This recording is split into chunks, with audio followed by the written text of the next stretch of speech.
سورۃ الملک میں اللہ تعالیٰ فرماتے ہیں الذی خلق الموت والحیاۃ لیبلوکم ایکم احسن عملا، کہ اس نے زندگی اور موت بنائی تاکہ تمہیں آزما کے دیکھے کہ تم میں اچھے کام کون کرتا ہے۔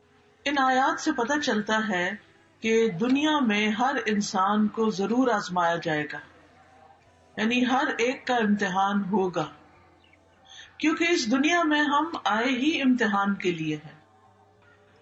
تو ہم بات یہ کر رہے تھے کہ اللہ تعالیٰ نے چونکہ امتحان کے لیے پیدا کیا ہے، اس لیے کبھی بھوک، کبھی مال، کبھی جان، کبھی پھل، کبھی فصلوں کی کمی، ان کے ساتھ انسان کا امتحان ہوتا رہتا ہے۔ کوئی نہ کوئی چیز زندگی میں مسئلہ کھڑا ہی رکھتی ہے، ایک مسئلے سے نکلتے ہیں ایک اور میں پھنس جاتے ہیں، ایک سے نکلتے ہیں ایک اور میں پھنس جاتے ہیں، یعنی کوئی نہ کوئی غم ہمیں لگا ہی رہتا ہے۔ تو ایسی صورت میں کیا کرنا چاہیے کہ جب کوئی مصیبت پہنچے تو کیا کہنا چاہیے؟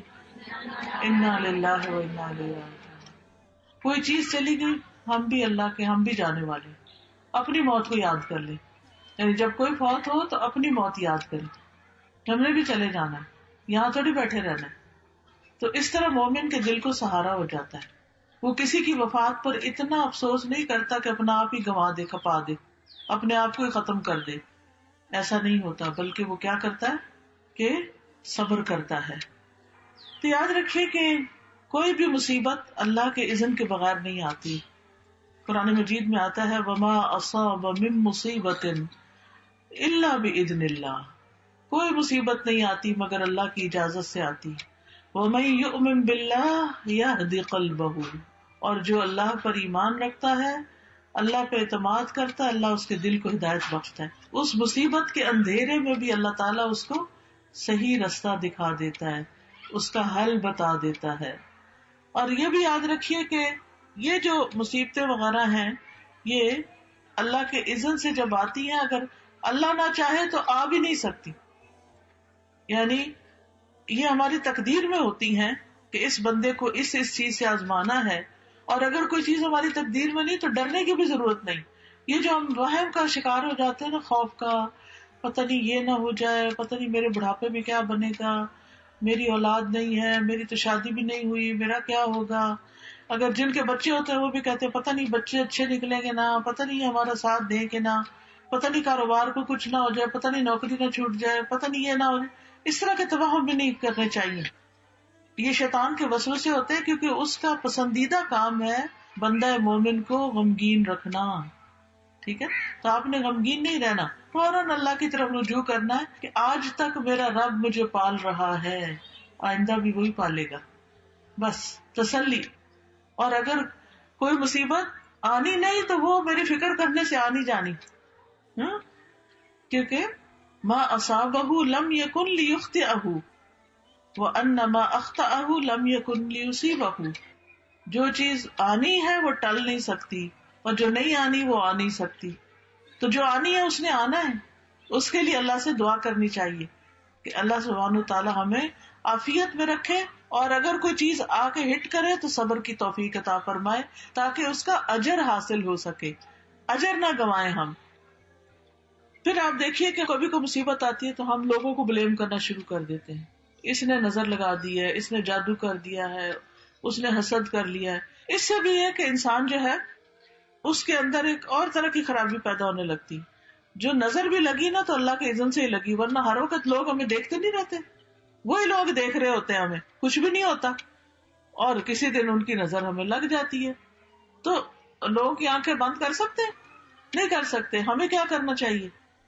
حفاظت کی دعائیں پڑھنی چاہیے، صدقہ خیرات کرنا چاہیے، ایسے کام کرنے چاہیے کہ جس سے اللہ تعالیٰ ہمیں محفوظ رکھے، نہ کہ ہم نجومیوں کے پاس جائیں کہ اچھا میرے جادو کس نے کیا اور فلاں کام کیسے ہو گیا۔ نہیں، غیب کی خبریں اللہ کے سوا کسی کو نہیں پتا، ان چیزوں کے پیچھے نہیں پڑنا چاہیے۔ پھر اسی طرح بعض اوقات جو مصائب ہوتے ہیں یا آزمائشیں ہوتی ہیں وہ بندے کے حق میں بڑی خیر ہوتی ہے، اس سے بندے کے اندر اللہ کی طرف قریب ہونے اور اللہ کی رضا حاصل کرنے کا شوق پیدا ہوتا ہے۔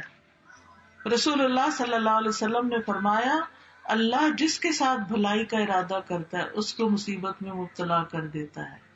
اب وہ بندہ جو بھاگا جا رہا تھا دنیا کی طرف، جب پڑی اس پر مصیبت تو اب کیا ہوا اللہ کی طرف اس نے رجوع کر لیا، اس نے اللہ کے سامنے رونا شروع کر دیا، دعائیں مانگنی شروع کر دی، ذکر اذکار وظیفے کرنے شروع کر دیے. اتنا ذکر ہم عام طور پہ کرتے ہیں جب ہم خوشحالی میں ہوتے ہیں؟ نہیں. لیکن جب مصیبت آتی ہے تو پھر دن رات دعائیں کرتے ہیں، اور دعا عبادت ہے، ہم ہر وقت عبادت کی حالت میں ہو جاتے ہیں. پھر اسی طرح ہے کہ اللہ تعالیٰ بندے کو اس کے ذریعے صاف کرتا ہے، گناہ پاک ہوتے ہیں.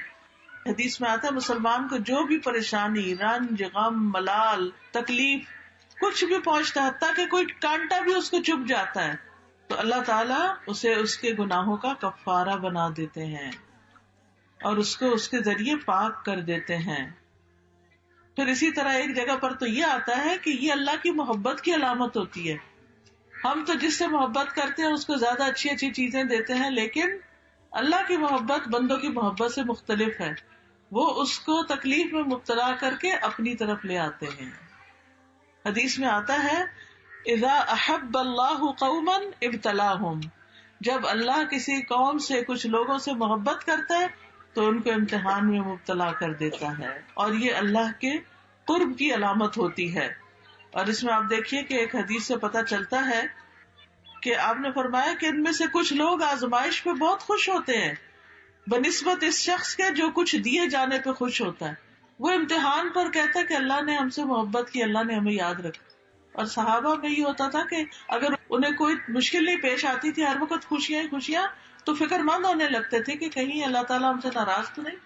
اس کا یہ مطلب نہیں کہ ہمیں مصیبتیں مانگنی چاہیے، نہیں، ہرگز نہیں.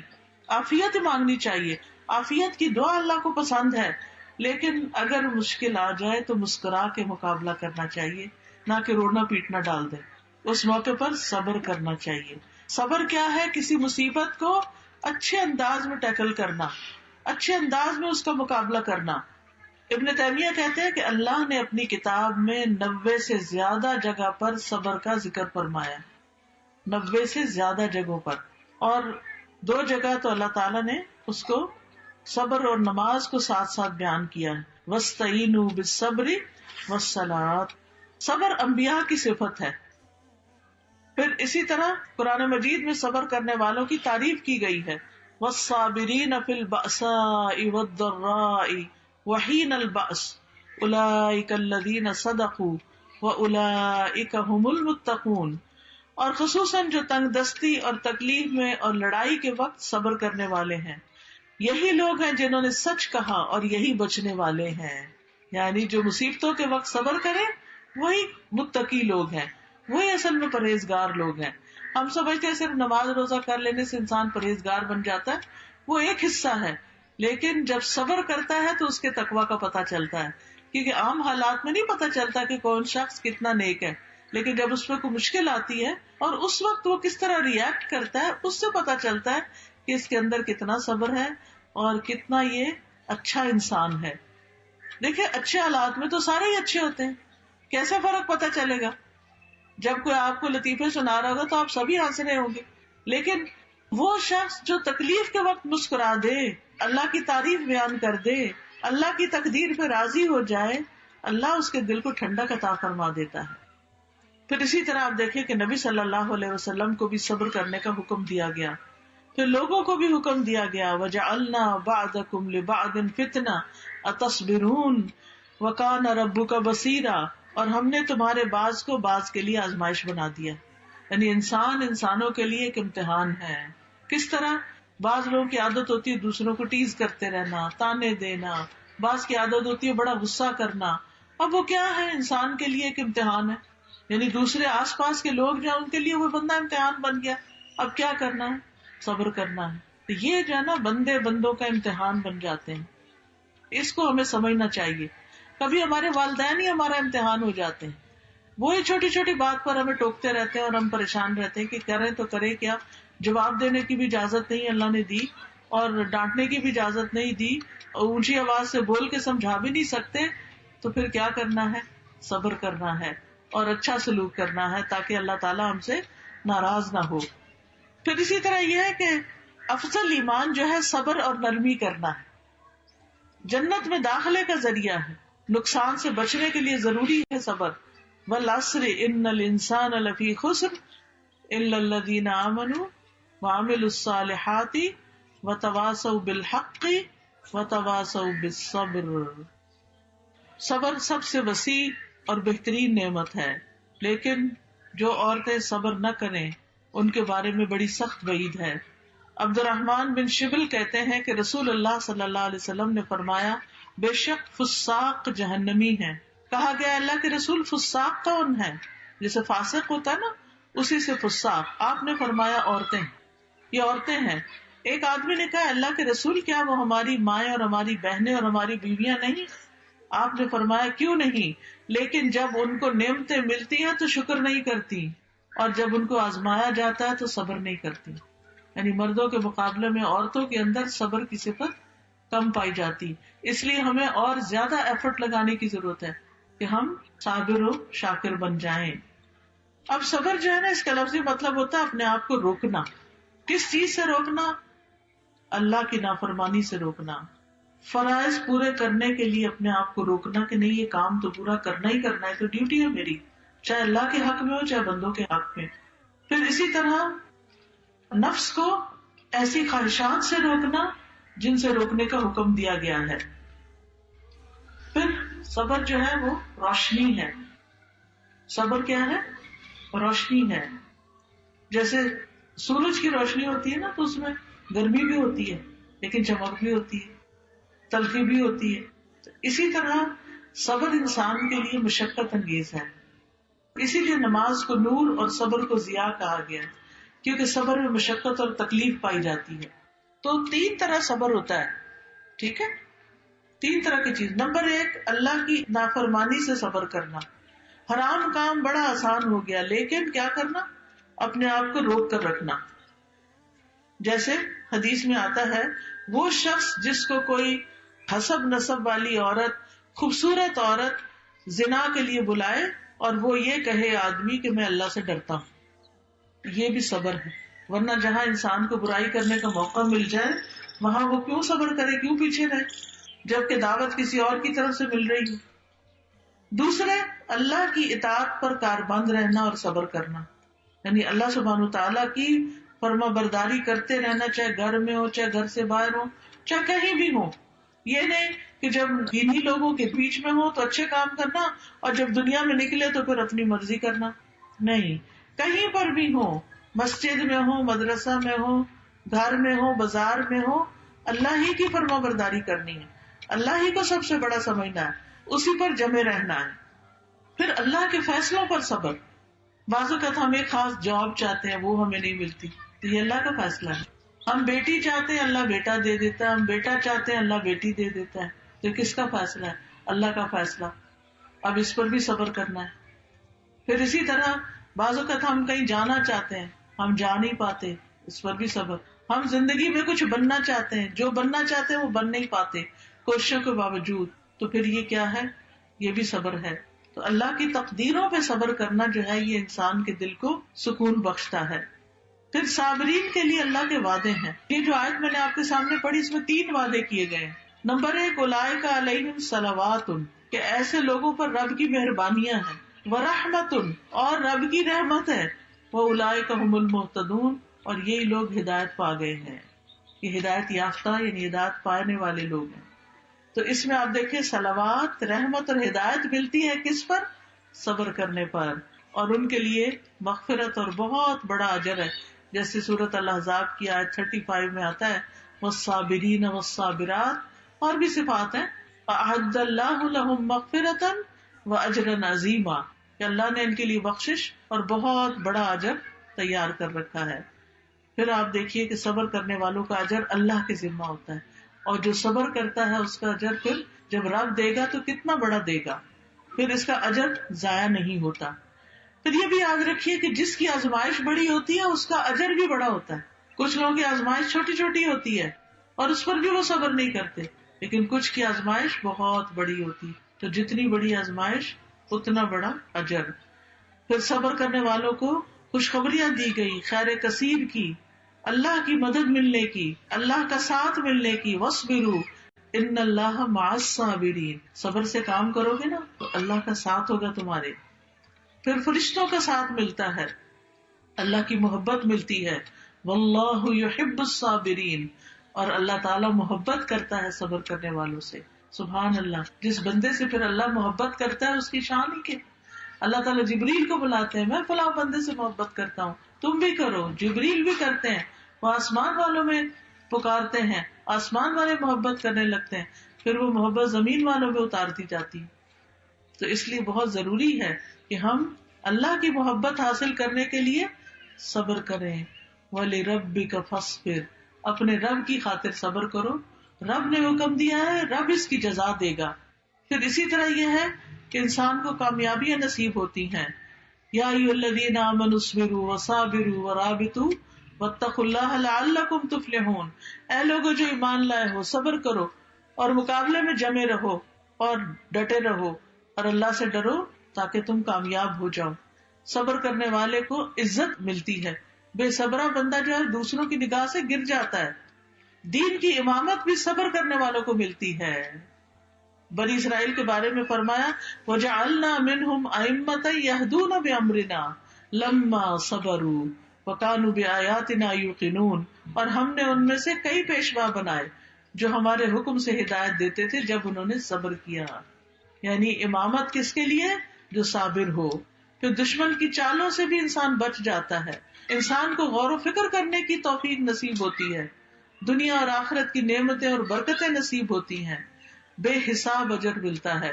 قرآن مجید میں آتا ہے انما یوفی الصابرون اجرهم بغیر حساب, کہ صبر کرنے والوں کا اجر بے حساب ہے, بے حساب. اس کا بدلہ جنت ہے. سلام علیکم بما صبرتم فنعم عقبی الدار. جنت کے بالا خانے بھی صابرین کے لیے ہیں. وجزاہم بما صبروا جنتا وحریرا. کتنی بڑی بڑی خوشخبریاں ہیں. اب صبر کا طریقہ کیا ہے کہ انسان اللہ کی خاطر چپ ہو جائے. اگر کسی نے کوئی غلط بات کہی, اللہ کی خاطر کسی پر ظلم اور زیادتی نہیں کرے, اپنے آپ کو روک لے.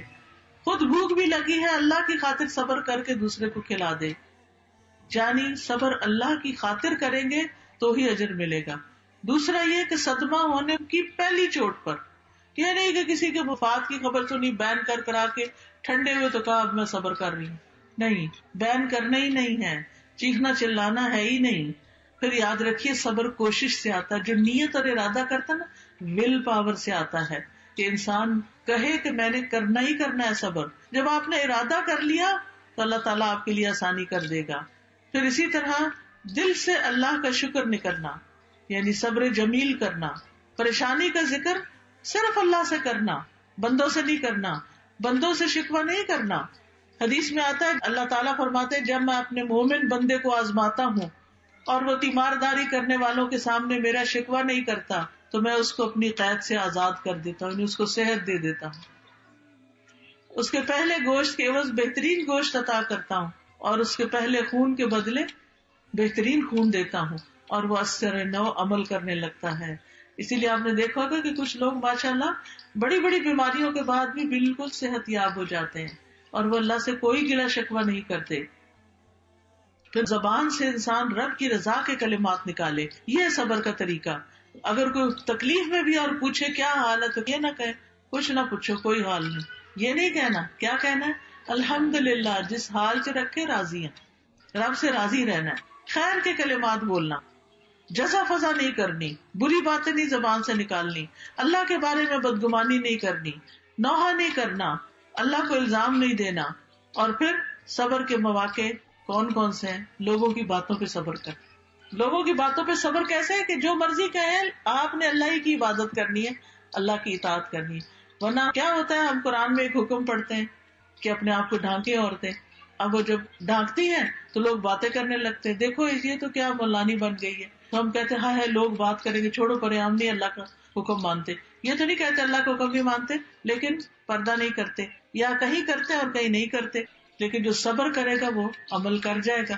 وہ کہے گا میرا رب وہاں بھی ہے, میرا رب یہاں بھی ہے, ان لوگوں نے میرا کیا بگاڑ لینا ہے, مجھے کیا زیادہ سے زیادہ نقصان دے دیں گے. چار باتیں ہی ہیں نا, ایک کان سے سنے دوسرے سے بندہ نکال دے. کرے وہی جو رب چاہتا ہے. ہم تو کہتے ہیں کریں گے وہ جو ہمارا دل چاہتا ہے, نہیں, کریں گے وہ جو رب چاہتا ہے انشاءاللہ. اسی طرح جب کوئی ستائے تو اس وقت بھی صبر کرے. ایک شخص نبی صلی اللہ علیہ وسلم کے پاس آیا اور اپنے پڑوسی کی شکایت کرنے لگا. آپ نے فرمایا جاؤ اور صبر کرو, کوئی بات نہیں. لیکن ہمیں کوئی سنائے تو ہم اس کے ہاں میں ہاں ملا دیتے ہیں اور کہتے ہیں تم تو بڑے مظلوم مسکین ہو. پھر اسی طرح غلط الزام لگانے پر بھی صبر کرنا چاہیے. ہاں اگر موقع ہو تو انسان اپنی صفائی پیش کر دے, اور اگر کوئی سننا ہی نہیں چاہتا ہماری صفائی تو کوئی بات نہیں, اللہ کو تو پتا ہے کہ ہم بے گناہ ہیں. پھر اسی طرح حالات کی تنگی پر, رزق میں کمی پر, پھر اسی طرح بیماری پر, بیٹیوں کی پیدائش پر. نبی صلی اللہ علیہ وسلم نے فرمایا جس شخص کی 3 بچیاں ہوں اور وہ ان پہ صبر کرے کہ 3 بیٹیاں اوپر تلے پیدا ہوگی, اور محنت کر کے انہیں کھلائے اور پلائے اور پہنائے, وہ اس کے لیے جہنم کی آگ سے اوٹ بن جائیں گی. کتنا بڑا اجر ہے. بچوں کی وفات ہو جائے تو اس پر صبر کرنا, بیت الحمد. پھر اسی طرح علم کے حصول میں صبر کرنا. آپ علم کے لیے نکلتے ہیں, کبھی گاڑی نہیں ملتی, کبھی آپ دھوپ میں ہیں, کبھی پسینوں میں, کبھی گھر سے ڈانٹ پڑ رہی ہے, کبھی ٹیچر ڈانٹ رہی ہے, تو گھبرا کے چھوڑنا نہیں. صبر کرنے کا مطلب یہ ہے کہ سفر جاری رکھنا ہے یہاں تک کہ اپنا کام مکمل کر لیں.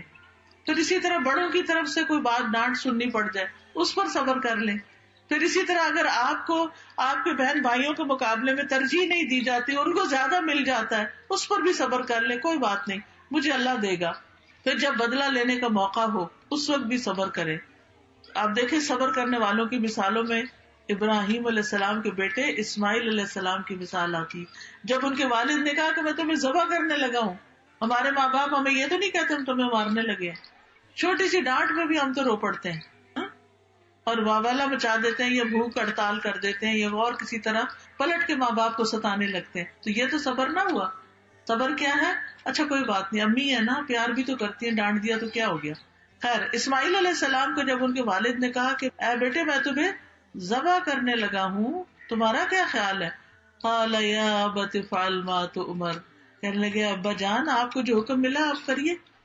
ستجدنی انشاء اللہ من الصابرین, آپ مجھے انشاءاللہ صبر کرنے والا پائیں گے. اور پھر یعقوب علیہ السلام کی مثال جب ان کے سامنے یوسف علیہ السلام جو انہیں بہت محبوب تھے, ان کو بھیڑیے کھانے کی خبر سنائی گئی تو انہوں نے کیا کہا؟ صبر جمیل. ایوب علیہ السلام کی مثال 18 سال بیماری میں مبتلا رہے لیکن انہوں نے اللہ سے کوئی ناراضگی کا اظہار نہیں کیا. حضرت آسیہ کی مثال کہ کس طرح فرعون ان کو ستاتا تھا. فرعون نے اپنی بیوی کے دونوں ہاتھوں اور دونوں پاؤں پر کیل ٹھوک دیے تھے اور وہ سخت تکلیف میں تھی. تو جب فرعونی آگے پیچھے اور اوپر سے پیرا بھی دیتے تھے, جب فرعونی آگے پیچھے ہوتے تو فرشتے ان پہ سایہ کر لیتے. تو اس وقت انہوں نے دعا مانگی تھی, رب ابن لی عندک بیتا فی الجنہ, اللہ اپنے پاس جنت میں گھر بنا دے. تو نبی صلی اللہ علیہ وسلم کو طائف کے سفر میں کتنی تکلیف اٹھانی پڑی تھی. حضرت عائشہ رضی اللہ تعالیٰ عنہ پر جب الزام لگا تھا تو اس وقت انہوں نے کیا کہا تھا؟ فصبر جمیل واللہ المستعان علی ما تصفون, صبر ہی اچھا ہے, بہترین صبر کروں گی اور اللہ ہی میرا مددگار ہے ان باتوں میں جو تم مجھ پہ کرتے ہو. تو یاد رکھیے صبر کوشش سے بھی اور صبر دعا سے بھی. یہ دعائیں مانگنی چاہیے, ربنا افرغ علینا صبرا, خاص طور پر جب صبر کرنا مشکل ہو رہا ہو تو ربنا افرغ علینا صبرا وتوفنا مسلمین, اور پھر ربنا افرغ علینا صبرا وثبت اقدامنا وانصرنا علی القوم الکافرین, یا حی یا قیوم برحمتک استغیث لا الہ الا انت سبحانک انی کنت من الظالمین, اللہ واللہ ربی لا اشرک به شیئا, لا الہ الا اللہ العظیم الحلیم, لا الہ الا اللہ رب العرش العظیم, لا الہ الا اللہ رب السماوات و رب الارض و رب العرش الکریم.